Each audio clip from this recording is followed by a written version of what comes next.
శివ అంటే కళ్యాణం, శివ అంటే భద్రం, శివ అంటే సుఖం, శివ అంటే సంతోషం, క్షేమం, యోగం. ఇవన్నీ నాకు శివుడు అక్కర్లేదు, ఇవేవి అక్కర్లేదు. అందుకే పార్వతీదేవి సతీదేవిగా అవతార పరిసమాప్తి చేస్తూ లోకానికంతటికీ ఒక సందేశం వచ్చింది. భవో నహోద్భేష్టి శివం శివేతరః. శివద్వేషంతో బతికితే, శివుణ్ణి నింద చేస్తే శుభాలు రమ్మంటే ఎందుకు వస్తాయిరా అని అడిగింది.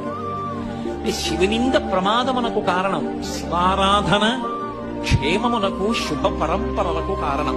శివుడు అన్న మాటకు అర్థం ఏమిటంటే ఎప్పుడూ మంగళములను చేయుట తప్ప అసలు అమంగళము చేయుట అన్నది ఆయన యొక్క విశేషముగా ఎన్నడూ ఉండనివాడు. అందుకే మీరు జాగ్రత్తగా గమనిస్తే ఏ దేవతా స్వరూపానికి లేనటువంటి పేరు ఒక్క శివుడికే ఉంటుంది, సదాశివ.